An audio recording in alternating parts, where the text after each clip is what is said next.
Coffee Night web event, in which we are grateful to host one of the leading scholars in the studies on Islam, Dr. Craig Considine from Texas. I'll just make a brief introduction and leave the floor to him. Dr. Considine is a scholar, professor, global speaker, media contributor, and public intellectual based at the Department of Sociology at Rice University.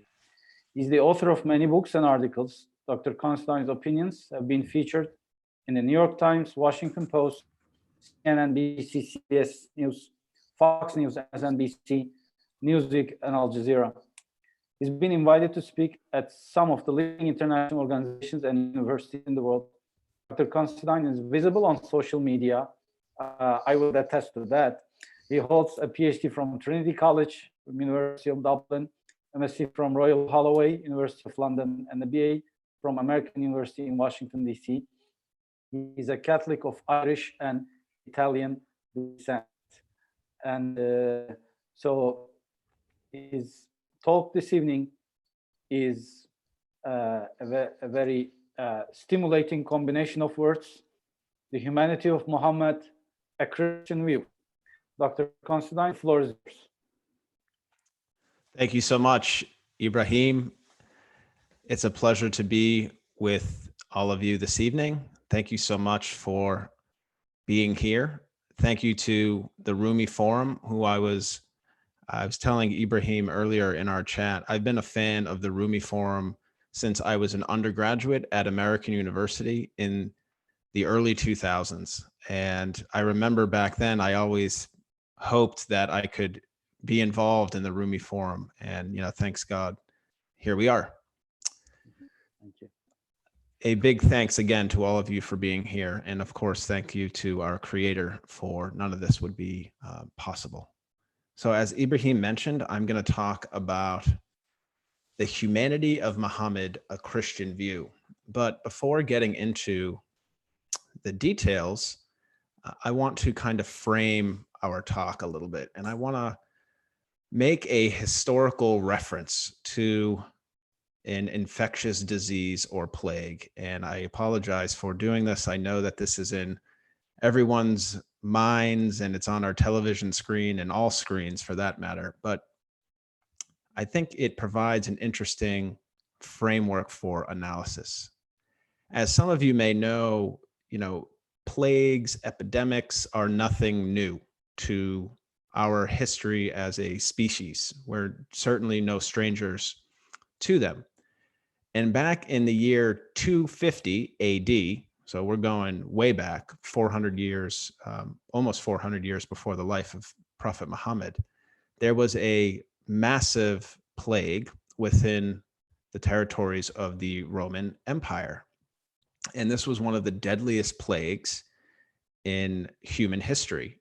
And to give you some context here, historians tell us that in the city of Rome alone, during a single day, up to 5,000 people would die. So compare that to the height of the epidemic, the coronavirus epidemic in Rome or New York City. I think the height of those were like maybe, let's just put it this way, it wasn't as high as 5,000. So there were also eyewitness accounts of this plague. And we had an individual named Bishop Dionysius. And he wrote that although the plague did not discriminate, its full impact was felt on pagans, or let's call them non-Christians for the sake of this argument. And here's what the bishop wrote. Most of our brother Christians showed unbounded love and loyalty, never sparing themselves and thinking only of one another. Heedless of the danger, they took charge of the sick, attending to their every need and ministering to them in Christ, and with them departed this life serenely happy, for they were infected by others with the disease, drawing on themselves the sickness of their neighbors and cheerfully accepting their pains.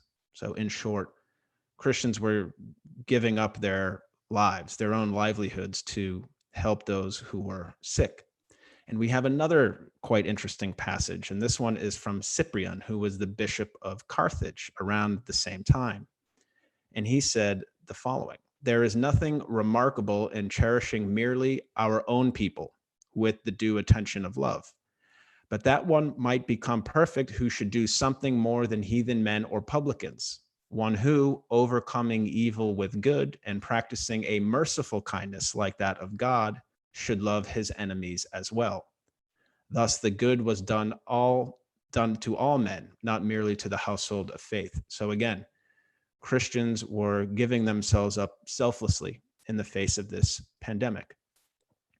Now, these were remarkable efforts by the Christian community, because if you understand your history, in the hundreds and 200s and even the beginning of the 300s, Christians were a persecuted minority, especially in Rome. Here's another passage to give you a glimpse of life in Rome for Christians at the time. And this is from a document dated 130, the Epistle of Diognetus. That's the name of the document. It reads, "There is something extraordinary about the lives of Christians. Like others, they marry and have children, but they do not expose them. They share their means, but not their wives. They live in the flesh, but they are not governed by the desires of the flesh. They pass their days upon earth, but they are citizens of heaven. Obedient to the laws, yet they live on a level that transcends the law. Christians love all men, but all men persecute them. They live in poverty, but enrich many. They are totally destitute, but possess an abundance of everything. They suffer dishonor, but that is their glory. They are defamed, but vindicated." So in short, this Epistle of Diognetus is basically saying this is pretty remarkable, that the Christians are basically hated by most people in Rome, yet they still act selflessly. So what is clear in these messages is that the people of Rome considered Christians to be an awkward or strange group. And the reason why they were depicted and perceived as such was primarily because they stood and loved humanity. They stood for and loved humanity. A selfless assistance to those in need, regardless of people's race, ethnicity, culture, or spiritual preference. And you know what's funny enough, when you engage with the scholarship on this matter, one of the reasons why the church and Christianity in general rose so quickly during the 3rd century was largely because of how Christians were behaving during epidemics and plagues. So what does this have to do with the talk and Muhammad? So I, as a Christian, I love to read about these stories of humanity, these selfless acts, heroes coming to the forefront during the darkest times that we as human beings face. And I also love to hear about the stories unfolding in front of our eyes at the moment. Though they're difficult to digest and they're unfortunate to comprehend, we have so many Christians coming to the forefront right now to assist brothers and sisters in humanity. And it is this very identification with love for humanity which also allows me to love Prophet Muhammad. So I want to explore this connection a bit more between Muhammad and humanity. But before I give you the precise details, I want to give you another frame of reference. There's a 2013 article published in the Journal of Personality and Social Psychology, and it's by 3 authors, Sam McFarland, Matthew Webb, and Derek Brown. And these 3 researchers actually developed a scale for measuring a person's closeness to humanity. And they called the scale the Identification with All Humanity Scale, or the IWAH. I'm going to refer to it as the IWAH, the Identification with All Humanity Scale. So what does this IWAH mean? IWAH, in essence, relates to someone's level of concern for human beings, their supportive behavior towards the disadvantaged, their endorsement of human rights, and their responses in favor of global harmony. People with higher IWAH care deeply about human beings without regard for race, religion, or other distinctions. People with a higher IWAH tend to be higher in the personality traits of openness and peace. People with higher IWAH believe that every life is worth just as much as one's own.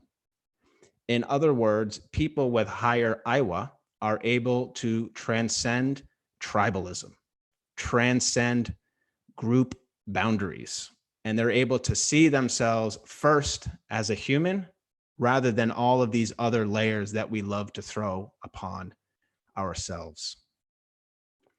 And the results of this IWAH test are quite interesting. I really encourage everyone to go dig into that. You can simply download it via Google.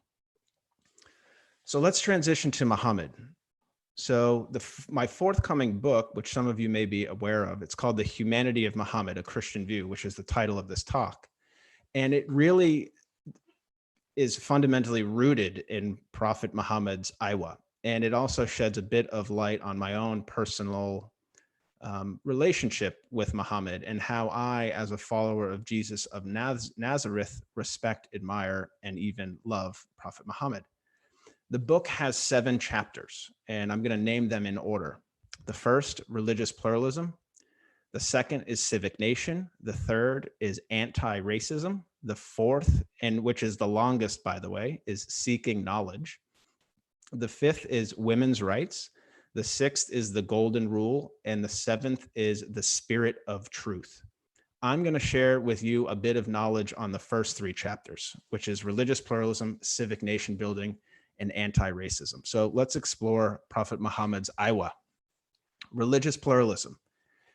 Let me be clear in distinguishing religious pluralism from religious tolerance. These 2 terms are different.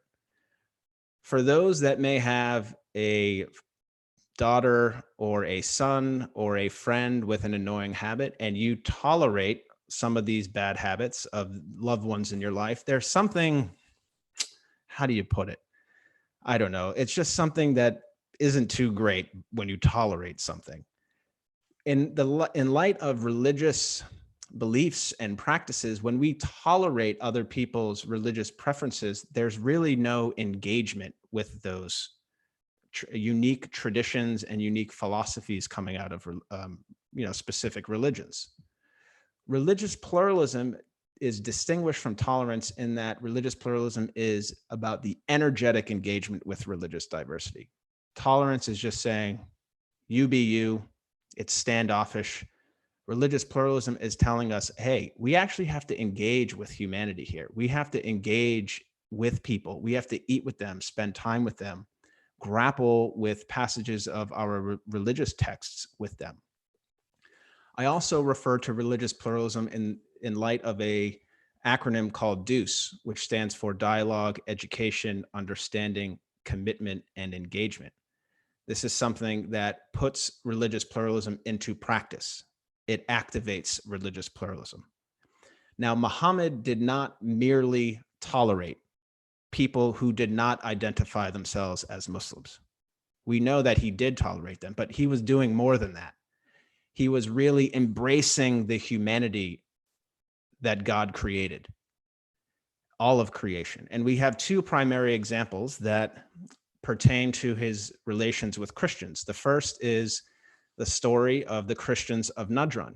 So some of you may not be familiar with this story, but Muhammad was really, this is around 630. He was reaching out, sending letters to all influential regional, political, religious players. And he was basically announcing who he was, what he stood for, and what he hoped to achieve as the leader of this new Ummah, this Muslim nation. And the Christians of Najran, Najran is a city today that's located in southern Saudi Arabia, close to the border with Yemen. And when the Christians of Najran got the first letter from Prophet Muhammad, they said, whoa, who is this person? Basically saying that they're similar to Christians, but they're not really Christians. And the Christians of Najran originally rejected Prophet Muhammad's invitation, but they later accepted the second one. So a huge delegation of about 80 learned men and a bishop travel from Najran up to Medina. And in Medina, a extraordinary encounter, perhaps the first encounter of Christian and Muslim communities within the boundary of the Ummah took place. And the story kind of unfolds something like this. The Christians and the Muslims were inside Prophet Muhammad's masjid, the mosque, and they were grappling over issues pertaining to Christology, so the nature of Christ. And the historical texts basically say that both sides agreed to disagree, which is completely healthy, right? We're not all going to have the same beliefs about everything. But when it came time for the Christians of Najran to pray, they were actually leaving the masjid. And instead of letting them leave the masjid, Prophet Muhammad said, "You're already in a house of God. Why don't you stay in here and use this space, this sacred building, to engage and to worship according to your own conscience?" So that's not, I don't think, tolerance. Prophet Muhammad was tolerating the Christians by inviting them to begin with, right? He was interested in learning about them, and he was not necessarily forcing his own religious beliefs or practices on them. But when he actually opened that door and said, use our space, there's something more happening here, right? This is his IWAH coming out, his identification with humanity. Makes you wonder, if he was in their shoes, how would he act? Would he not like to see the host invite the community, be warm, be egalitarian with the community, and welcome them in? Okay, I'm going to change gears and go to the civic nation, right? So a civic nation, the second chapter of the book, for those who may not be familiar with the civic nation, it's essentially a community of equal rights-bearing citizens. So the United States, ideally, in theory, is a civic nation because you can be a person of any walk of life. You could be of any race, creed, color, ethnicity, religion. What makes you an American is the rights outlined in the US Constitution, right? The Declaration of Independence says, "We hold these truths to be self-evident. All people are created equal. They are endowed by the Creator with certain inalienable rights, life, liberty, pursuit of happiness." There's nothing in there about you have to think this way, you have to look this way, and you have to be of this cultural orientation. Muhammad, I've argued in previous papers and books, envisioned a civic nation for his Ummah. So he was actually saying the Ummah is not just a space for Muslims, that the boundary of the Ummah is actually quite flexible, and it's really open and all-encompassing. So Muhammad's IWAH, again, is expanding. And when we look at the Constitution of Medina, we see that Prophet Muhammad, as kind of a head of state, is agreeing to some very clearly outlined policies that are documented in the Constitution of Medina, which basically say Jewish people have freedom of religion, freedom of conscience, the right to own property without any interference from the state. And that was unheard of at the time. If you understand your history of especially Jewish people facing persecution pretty much everywhere they go, Muhammad is basically doing the unthinkable. He's creating a new type of nation that is not anchored in race, ethnicity, or tribalism, right? So he's saying, let's let humanity into this nation. Let's make all people right-bearing citizens. And if you look, various articles, like Article 25 of the Constitution of Medina talks about a shared political community, which is the Ummah, and that all members of the nation, if we can call it that, are basically one body. It's a pretty remarkable document. Some scholars say it's the first constitution in the history of the world. Let's move to the third category, which is that of racial equality, or what I refer to as anti-racism. So we know in the 6th and 7th century, racism was rife in Mecca specifically, and also around the Arabian Peninsula, and really probably around the world, as it still is, unfortunately. But Muhammad came with a really courageous and fearless vision of a new type of nation, as mentioned in the civic nation part, that really stood for racial equality. This idea that all human beings are creatures, sons and daughters of God, and that God made us all in his image, and that we're fundamentally equal. And we see Muhammad's position, we see his IWAH, his identity with all of humanity, in several developments throughout the course of his life. One is the relationship that he had with Bilal ibn Rabah. So for those who may not be familiar with Bilal was a slave from Northeast Africa that was living in Mecca. He wasn't being treated well. He had a darker skin complexion, and he was othered for the simple fact that he was born a certain way, that he came into this world looking a certain way. And because he looked a certain way, he was automatically marginalized within the Meccan community. He was obviously automatically placed as the kind of traditional other. And when Prophet Muhammad got to know him, he started realizing that this was a great man. And Muhammad even defended Bilal in front of some of Muhammad's beloved companions. Al-Ghafari is one. And Al-Ghafari had told Bilal, they had a dispute, and Al-Ghafari was literally screaming at him saying, "You're the son of a black woman, you're the son of a black woman." And Muhammad said, "Hang on, if you're considering yourself, or if you're identifying yourself as one of my followers, we don't do this racism stuff." And Muhammad literally said, "You have the state of ignorance, of jahiliyyah in you, and this idea of racism isn't going to fly." We also see Muhammad's positions on racial equality in the farewell sermon, basically the last speech that he gave to the Ummah, the Muslim nation. And in this speech, the farewell sermon, Muhammad said, "An Arab has no superiority over a non-Arab.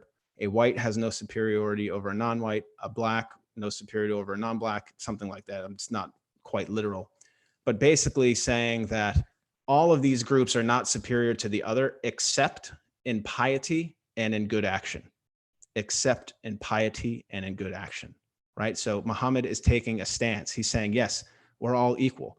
What makes us kind of superior in an ethical or moral way is how we conduct ourselves, the values that we have inside our heart and our mind, what we do for humanity, our positions on IWAH. And what's remarkable about this farewell sermon is that it almost identically mirrors Martin Luther King's "I Have a Dream" speech, which was given in 1963 at the Lincoln Memorial in Washington, D.C. And Dr. King said something actually almost identical. He said, "I hope that one day my 4 children will not be judged by the color of their skin, but by the content of their character." Right? So we have a really interesting connection there between the farewell sermon, Prophet Muhammad, and Martin Luther King Jr.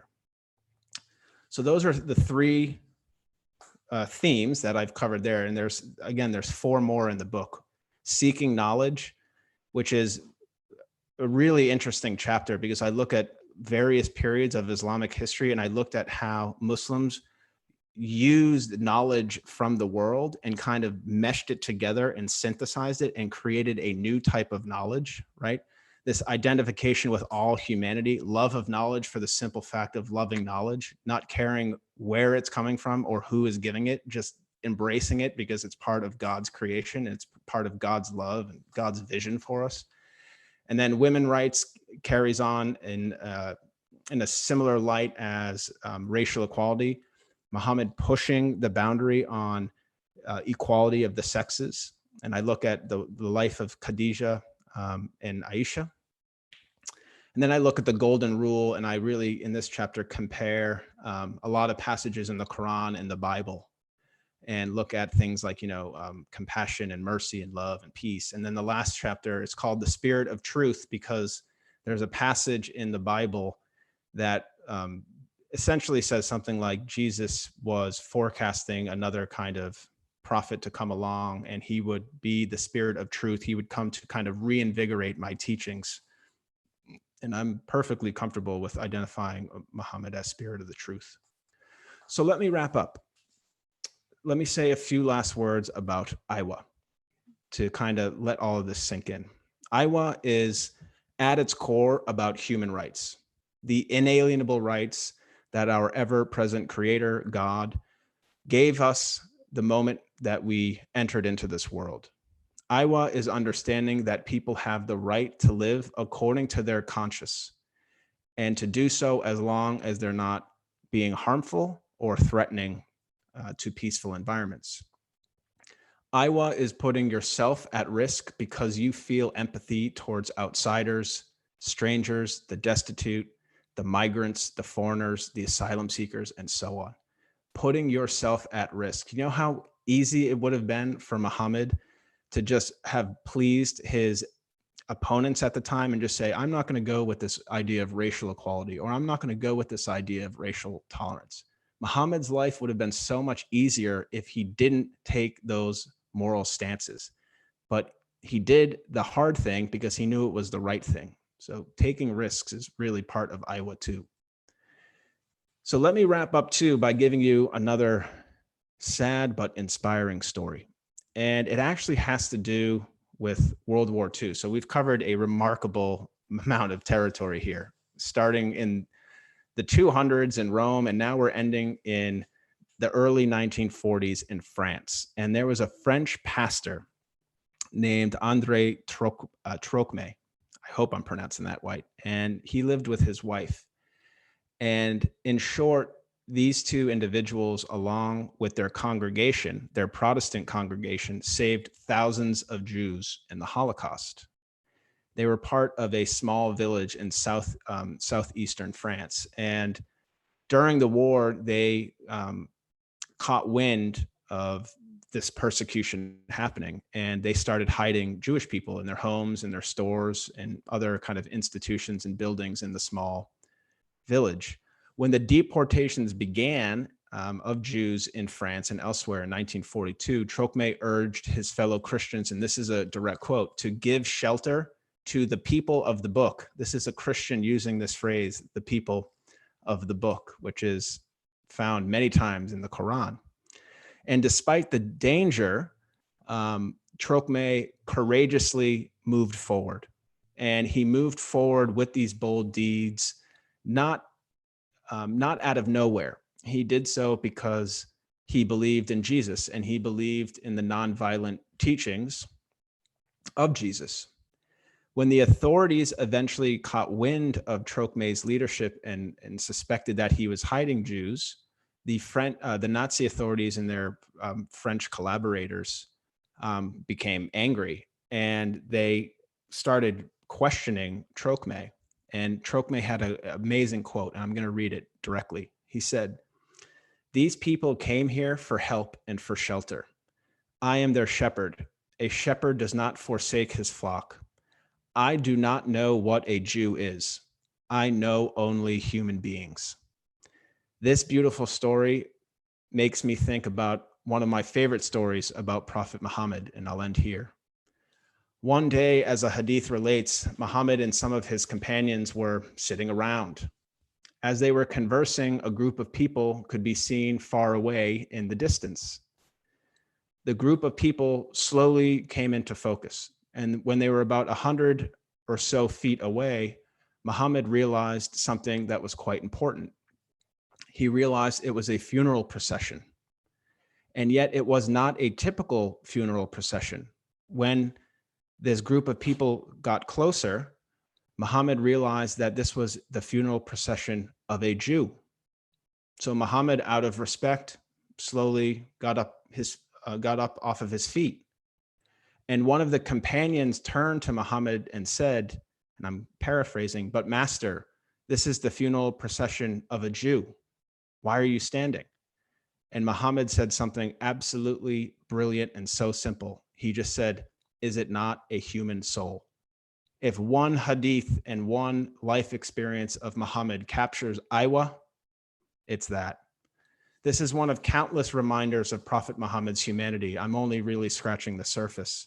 And all of these examples that I've raised here, and all of the ones that I have not, but are documented in the book, are in perfect harmony and directly in line with the spirit of Jesus, who is certainly his kindred spirit and his brother.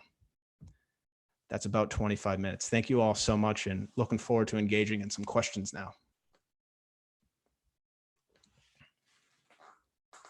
Thank you very much for this stimulating, illuminating remark, which I believe has been triggering a number of questions as I see on the screen. And let me start with the first one. When did you start this research? This is Mustafa asking the question. This research study, what triggered you? Did you study Jesus as much as you did Muhammad? I'm asking this, no offense, please, just to make a point that Jesus is mentioned in the Quran more than Muhammad. An interesting similarity if your answer is no. Thank you, Mustafa, for that question. So there was never any one point in my life where the kind of light bulb went off and said, I'm going to study Islam. I'm going to study Muhammad. I can't remember that moment ever happening, but let me explain to you to the best of kind of my recollection. When 9/11 happened, I was 16 years old. I was living in a suburb of Boston, Massachusetts, in a town called Needham, about 30,000 people, 98% of which were white and Christian. And when 9/11 happened, I had absolutely no context whatsoever for what just happened. I'd never met a Muslim in my life. I had never been to a mosque in my life. I didn't know anything about Islam or Muhammad or about any of the things that were being thrown at me in the media. And the invasion of Iraq happened shortly thereafter. The invasion of Afghanistan and Iraq both happened, and a drone war in Pakistan happened. And I was in college at this time, and these were kind of difficult times. And I was in Washington, D.C. at American University, and I had to figure out what I wanted to study. And I decided that I wanted to answer the question of why did 9/11 happen? And I went into this question with this kind of assumption that Muslims hated, Americans, or Muslims hated Christians. And long story short, I got into a life-changing class with Professor Akbar Ahmed, who has spoken at the Rumi Forum before. And one of the first things that Prophet Akbar Ahmed said was a famous hadith, one of many about knowledge, which I talk about in the book, which is the ink of the scholar is more sacred than the blood of the martyr. And this one passage really shook me up inside. It really kind of rocked me and humbled me, because I had all of this stuff in my head, which was misinformed. And I was actually upset when I realized how little I knew about that thing that I wanted to study, which was Islam. So I became really fascinated with knowledge and the ability of knowledge to shape our hearts and minds. And not only knowledge in the sense of books and articles and academic theories, but knowledge that I could potentially get through human interactions with embracing my fellow Muslims and my fellow human beings. So really, this journey is not simply about Islam or Christian-Muslim relations or finding similarities between Islam and Christianity. My friend, it's about knowledge. It's about the power of learning and the ability of knowledge to bring us closer together, to find common ground, to make this world a better place. And for why I focus so much on Prophet Muhammad is because I spent a huge chunk of my early life studying Jesus and becoming familiar with Jesus. I was raised Catholic. I'm still Catholic. So I know so much about him. And when I started studying the life of Muhammad, maybe 6 or 7 years ago, I started realizing, wow, they are kindred spirits. They are kind of brothers in humanity, sharing a similar IWAH. And then all of your points mentioning Jesus's reverence in the Quran, I wish more Christians knew about this. And I wish more Christians could look at these positive depictions of Jesus in Islamic Holy Scripture and just say, this is beautiful, this is great. This is a way of moving forward and progressing in Christian-Muslim relations. I hope that answers your question. Okay. Yeah, that's the layout of the book, and definitely its content, this brief presentation about it, encourages, I assume, non-Muslims to revisit what they know about Islam. And as a Muslim, I have to admit, it should be encouraging Muslims to revisit what they know about Islam, as today we see not every practice of Islam is about something that we can be proud of. So here is another question asked by Arzu Zahir. Where can we get the IWAH scale? I've found the website, iwalab.com. I'm thinking this is it. Where do I click? What the IWAH test? Is this available for the public yet? So there is a 2013 article by the three authors that I mentioned. And these authors are, let me get you the exact names, Sam McFarland, Matthew Webb, and Derek Brown. The article was published in the Journal of Personality and Social Psychology. That's the one article I was referring to. It's relatively short. It's only about 5 pages, but McFarland has published extensively on IWAH. And there is a website which he is connected with as well.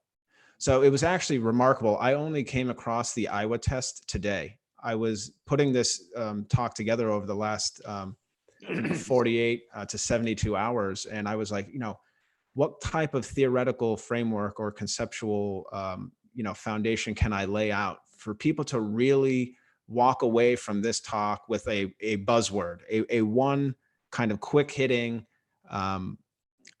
message or word that can capture all of this. And I came across the IWAH and I was like, wow, IWAH will probably be with me for quite some time. And I'm actually looking to dig deeper into the results of McFarland's research. I haven't really dug into it. This is all kind of fresh to me. Thank you. Here's another question. I'm wondering how your study of Islam, Muhammad, has enhanced, supplemented, or changed your own practice of Christianity. That's a great question. And I was actually thinking about that a couple minutes ago. So it absolutely has fundamentally changed my view of Jesus. And I think this deserves its own Zoom session as well. There are some elements of kind of traditional Islamic thinking on Jesus that I agree with. As a Christian and as a Catholic, I'm careful, if I can put it this way, with the concept of the Trinity, knowing that the Trinity has extensive reporting in the Bible, but also understanding that the concept of the Trinity really didn't emerge, as a very kind of creedal element of Christianity until hundreds of years after Jesus's death. And I think there's some legitimacy to this argument. Now, personally, do I think that a Christian has to believe in the Trinity to be a Christian? I do not believe that. But I also believe in the Trinity, if that makes sense. I know that the Spirit has been with me for better and for worse. I obviously believe in God, and I definitely have a relationship with Jesus. But a lot of Christians would condemn me as a heretic by saying, well, this idea of the Trinity, maybe it is kind of man-made.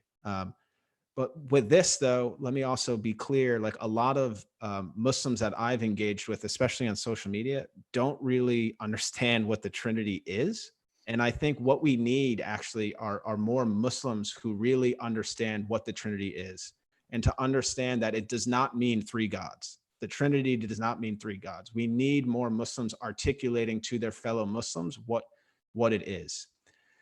So the last point I'll say here, my studies within the Islamic tradition and kind of Christian-Muslim relations, especially as it pertains to Jesus, has really pushed me to think a bit more critically about Jesus of Nazareth versus Jesus as Christ.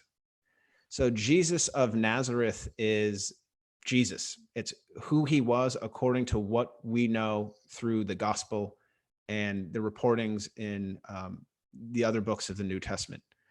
And this is going back to this idea of when the Trinity came along. Jesus as Christ is something different, I think, from Jesus as Jesus from Nazareth. I think there's a distinction there, and I think a lot of Muslims would agree with that. So you know, it hasn't, studying in the Islamic tradition hasn't fundamentally changed my views on Jesus, but it has shaped them. I'll say that. Good question. I mean, I could really talk about that one forever. Thank you. Here's a question by Tarek about the book. Specifically, I teach Islam at college level, and I wonder if your book targets college students as well. Is it an easy read? And let me just widen a little bit. Who is your audience in addition to that question? So I think the very end of the first chapter, I talk about who the audience is. The audience really is everyone. I think a high school student could read this book and maybe be a little challenged when I start talking about, you know, the difference between pluralism and tolerance, or the difference between racism and anti-racism. It may get a little hairy for a high school student, but it's open in the sense that a general reader would be able to digest it. So one thing I really try to do as an academic, as a public intellectual, is to take a theory and a concept and to be able to explain it and to lay it out in a way, again, that, you know, your average Joe would be able to understand. So I'm very confident that the book will be stimulating to high school, college, and, you know, even academics as well. You know, this isn't a hyper academic oriented book, but as I laid out in my talk, you know, I am dealing with serious sociological concepts and theories. So I do think it could be enriching to someone in their ivory tower, if I could say that. And we have another question from Akif Aydın that comes from Atlantic Institute, our co-host of this event. First of all, excellent presentation. I've truly enjoyed. While your remarks tell Prophet Muhammad, peace be upon him, embrace the other faith groups and respect him and fellow regardless of their faith, but many non-Muslims think and believe the exact opposite way. So what are your suggestions to educate those people who have the misinformation about Islam and Prophet Muhammad, peace be upon him? So I think it has to be a multi-layered approach. I think there's only so much that can be learned by telling someone, read this book, or, you know, visit this scholar's website, or visit this intellectual's social media page and read about what they have to say about Muhammad, and, you know, trust them. I think learning through traditional knowledge like books is important, but I would also encourage some of the individuals that you identified. I encourage them to interact with people. I think we can really learn a lot about each other's faith traditions through human experience. I know for me, that's been the most enriching and the most valuable. And in the talk, I mentioned this concept of DEUCE, which is dialogue, education, understanding, commitment, and engagement. This is activating pluralism, looking at pluralism as a process, as an action. And let me also encourage all, let's say, Christians out there who want to learn more about Islam. I think the first thing we need to do is have interfaith without interfaith, which is basically, before we dive into scripture and before we dive into Christology or the teachings of Muhammad, we have to develop trust between people. You can't just bring two strangers together to a table and say, okay, we're going to look at Quran verse, etc., chapter. It's not going to work. You have to develop trust and rapport. And I suggest that we do interfaith without interfaith. Let's talk about being humans. First and foremost, let's talk about what it's like to be a son, a daughter, an employee, a member or a citizen of the United States. Let's talk about more neutral things. Once we develop some relations and some solidarity, then we can dive into the education and the understanding. So I also would like to add to this question too, you know, a lot of non-Muslims, if I can say that, have certain misunderstandings about Prophet Muhammad. Let me also add too, like in my own experiences, there are some Muslims who hold the same views as these Christians who hate like Muslims, if I could say that. So like this idea of like Islamophobia and like a group like ISIS, which I'm not even sure really exists anymore, but like these are two sides of the same coin. A Christian who looks to a verse in the Quran and says, The Quran is saying to kill the kafir, to kill the Christians. Some Muslims actually believe in that as well. So like we have extremes, regardless of whether they're Christian, Muslim, or whatever. And we need to find ways of engaging with these people, obviously without putting our lives in danger, but like, how can we bring them into the kind of tent of humanity, and how can we engage with them? I think this is a serious concern and something that we have to keep in mind going forward. Thank you. And Fatih is addressing something that could be like a follow-up question, which is about why his followers have been depicted in ways they don't deserve, and also, as you said, their understanding of non-Muslims. So what went wrong with his followers? So there is this ideal example that the Prophet put into practice, which stands as a landmark story, and then there is the historical practice that needs scrutiny, and that sometimes went different directions. So what went wrong? That's a really good question. And it also happened with Christianity. And it's still happening with Christianity, with people who have these, these lifestyles or these worldviews that you just look at and you compare to Jesus's life and legacies, and you're saying, what went wrong?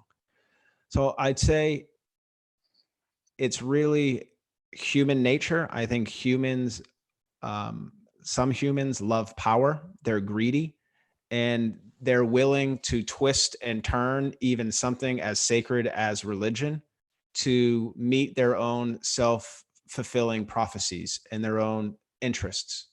So I think there is a natural component to it. I think human beings, even going back to the story of Adam and Eve, like this idea that humans can fall off the righteous path. They can be misguided by Satan or Shaitan. I believe in that. And I believe that people get corrupted. But they get corrupted because there's a kind of spiritual disease within them, that they become infatuated by things like materialism, by fame, by status. So there's things that happen within inside of us that makes things go wrong, as you mentioned. But then we also need to remember that a lot of the animosity towards certain groups of people, regardless of whether they're Christians or Muslims, are manufactured. And today we see a manufacturing of like anti-Muslim sentiment. We see it in the media. We see that the media tends to only depict Muslims in light of violence, in light of war, this idea of war on terror and terrorism. So a lot of people are programmed to think this way, which is really unfortunate. And I also think if you go into history as well, I think scholars have also, I wouldn't say failed, but I think scholars need to do a better job of making their knowledge more public. I think especially today, like scholars need to be active on social media. They need to be active in the public sphere, and they need to be bringing their knowledge and challenging these kind of extreme narratives in the public light, so more people can learn. I'm concerned that throughout history, there have been people with all of this insight and wisdom, and they haven't shared it because they're kind of comfortable in their office or their ivory tower. So it's there's no simple answer to your question, but human nature, the fact that anti-Muslim sentiment is programmed, and also we need scholars that are more active in the public sphere. Thank you. And let me take advantage of my role here and address my question. Sure. Which is about I think the 5th chapter of the book about women's rights. Yes. So this ideal practice throughout the history, for a number of reasons you mentioned, was from time to time, not systematically, but here and there, was distorted and what was eroded because of certain ambitions. So how about the perspective, the the jurist approach, the jurisdiction, and the general understanding of women as individuals, as believers, and as people with different roles, how this influence women in the Muslim society. So I'm asking the question. What prompts me is that there is this argument that there were some engineering that made Islamic jurisprudential schools more masculine, and that came afterwards, and it was masculine feminine balanced in its origins. Ibrahim, I wish I could really give you a detailed answer about the jurisprudence, but that's not really an area I could really break down. And I'm just kind of being humble and honest here. But can I say a few things, kind of big picture on Muhammad's teachings, right? So we had Muhammad come with revolutionary practices on the incorporation and the position of women in a given society. And a lot of people today need to recognize how drastic these changes were that Muhammad initiated, really bringing women up to par with men. And again, understanding that there are certain rights and obligations that men and women have, all of that kind of natural stuff. But I think a lot of his perspectives on the position of women is due largely and thanks to Khadija, his wife. And she being successful, powerful as she was, I think her influence kind of humbled Muhammad too. I think perhaps he was like, wow, okay, she's impressive. This is a very successful woman. And I think he was perhaps he was humbled by her. And I don't mean that he was ever arrogant. I just think that she was a positive influence on him. And then, I think one example too that people often forget, Muslims and non-Muslims, is one of the first universities, arguably the first degree granting university in the history of the world, was Al-Qarawiyyin, and the Al-Fihri sisters creating the first university in the world. I think it was in like the ninth century, towards the end of the 9th century. So just simple facts like this, simple examples, can go a long way in challenging some of these more conservative jurisprudence rulings that have come in subsequent years. And I think too, it goes back to what I had mentioned previously with this kind of corruption of the soul, corruption of the heart and the mind, and human beings, whether they're men or women, becoming obsessed with not sacred things like humanity or equality, becoming obsessed with worldly matters. How can these individuals maintain their status? How can they increase their wealth? How can they enhance their knowledge, their power? I think at the root of these conservative rulings that have happened throughout the centuries, excluding women from the realm of influence, I don't think it's really a theological thing. I don't really think you can defend excluding women through the life and legacy of Prophet Muhammad. I think it's a human creation. I think people are just corrupted. Hopefully I managed to get around that question a little bit, Ibrahim. Thank you. Thank you very much. And as someone who is engaged fully in interfaith work, I take specific note of not rushing into the text study without really getting into this rapport and developing that, which is the very foundation for a fruitful shared study of the text. It takes, effective interfaith dialogue takes time. It takes time, and it takes energy, and it takes commitment. And I really think we need to look at it more as a process rather than these kind of simple meetings that just happen. trust is not something that is automatic. Like even with our relationships with our loved ones, you know, like this idea of love at first sight and this idea that, oh, I knew this person, I knew I could trust this person from the minute I met them. That's the exception. That's definitely not the norm. And with all human relationships, it takes time. It takes people being more familiar, being more open, being more comfortable. And we need to approach it as such. We need to be careful with it and take our time and be methodical and deliberate. Thank you very much for this engaging talk. Thanks to our participants for their insightful questions and curiosity. So please follow Rumi Forum updates as we have upcoming events, one on Muslim women and the other on pluralism in the coming week. And also feel free to reach out to us if you are interested in our Ramadan program of pairing Muslim, non-Muslim households via Zoom for virtual iftars. So we are getting just used to this whole new story. I thank everyone wholeheartedly for this lovely exchange and look forward to seeing you in upcoming Rumi Forum events. And Craig, thanks once again for this great talk. Thank you all.